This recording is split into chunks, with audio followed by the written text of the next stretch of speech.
Welcome to the Dirt Road Tourist, a podcast about overlanding where we focus on the places you find on the way to camp. I'm Ken, and we aren't overlanding to find the most difficult off-road trails. We're seeking out the delicious food, the people, the culture, and sometimes the oddities, the America that you can only find when you leave the interstates behind and get out into the country. We'll talk about gear, camping tips to make your life out here more comfortable, interesting places to see, and vehicles that get you out to the good stuff. Join Susan and I to hear what we discover next on this episode of the Dirt Road Tourist.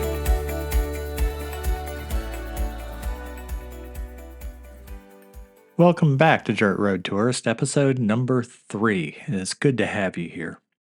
So if you haven't already, please hit like and subscribe, and maybe even drop a 5-star review on Apple Podcasts if you feel so inclined. This helps greatly in getting the show out there and to grow the audience. So this is not going to be a normal episode this week because this hasn't been a normal week. Most of you will probably already know that Hurricane Helena hit the Big Bend area of Florida and then headed north this past weekend, passing over the Southern Appalachian Mountains. And there was extensive damage from Asheville all the way up through Boone and into southern Virginia. The area up there, it's estimated, saw 30 plus inches of rainfall in the course of the weekend. And this is just a catastrophic amount of rain and falling into one of the last places that you would want to see get this much rainfall. In the mountains up there, the water coming down off of the slopes gets channeled down into the valleys, where it swells the rivers, the creeks, into just muddy torrents of water. Mudslides are also a major problem, and all this mud makes its way down into the valleys. Everything gets channeled down. And most of the communities in this area are in those valleys. So the devastation was extreme this past week. It was complete in some communities. Some of them were just practically wiped off the map. I've been monitoring videos and reels on Facebook, kind of seeing how this unfolds. And I spent a lot of time up in the mountains. I actually spent a big portion of my childhood growing up there and went to school at Appalachian State University in Boone. And it's been really hard to watch some of the videos that are coming out of there. These are places that I recognize, places I know, places that I've spent parts of my childhood in, and places that I like going to for recreation now with the overlanding. So it's been really, really hard to watch this stuff.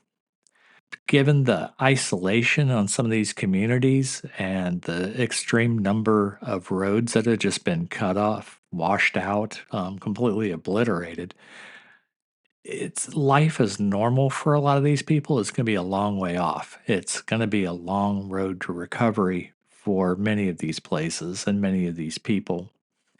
There's still, actually, as of today, a week after the storm, there are still hundreds of people who are missing and unaccounted for. There's, search and rescue operations still undergoing as of now.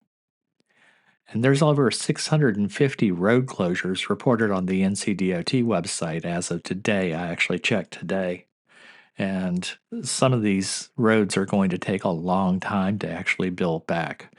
Power has not been restored as of yet, and that's going to be a tall order because a lot of these power lines pass over areas that are hard to get to even during normal times, let alone after an event like this hurricane. So it's going to take a while to get power restored in a lot of these communities. These people are living without electricity. Many towns have had their infrastructure completely wiped out. And we're talking about water treatment plants, just the ability to deliver gas service, water service, electricity. A lot of these communities are having to build back basically from dirt because that was what they were left with after the rivers went back down. So many of these communities are going to be waiting for weeks in order to get electricity back and to get water back. In some areas, it's estimated that they're going to be waiting 4 to 6 weeks to get some of these services back hooked up again. So, whenever something like this happens, overlanders are actually pretty well equipped to respond to events like this and to assist.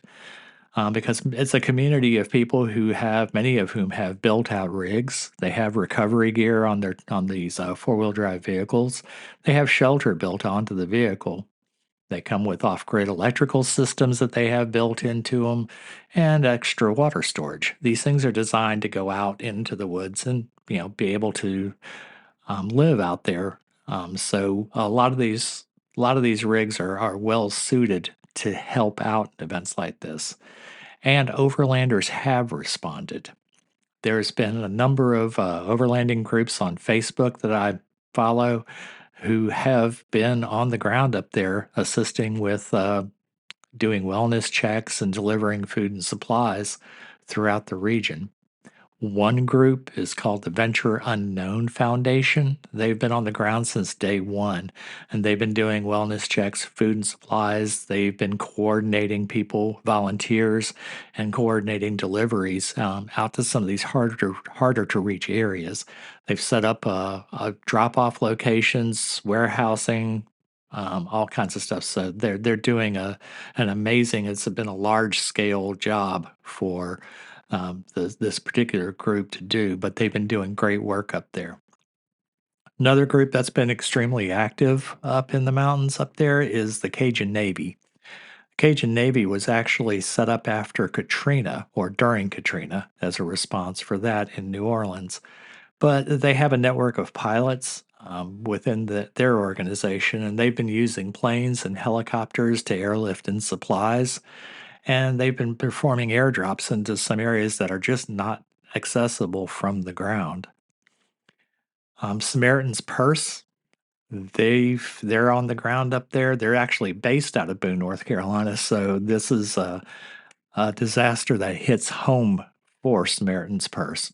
But they have a long track record of assisting with disasters throughout the country and throughout the world, with helping with cleanup, helping people get their lives back, as well as humanitarian aid in just the immediate time. But they help with people get their lives built back after the disaster.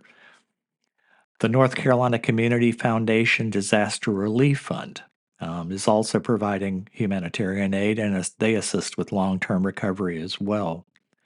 The Food Bank of Central and Eastern North Carolina has been providing deliveries of essential food resources to communities that are hit. They've launched a shared fund for disaster relief efforts in the 25 affected counties up there. Team Rubicon is another great organization that's been assisting. They're a nationwide organization. Actually, they're global, but they work in communities that have been hit by natural disaster, and they assist. They bring in heavy equipment, things like the cranes and the backhoes and the loaders and bulldozers and things that they come in and they assist with cleanup efforts, and they provide need-based assisting with rebuilding. So not only are they there to help just clean up in the aftermath, but they have programs to help assist people in need with rebuilding their homes and rebuilding their lives.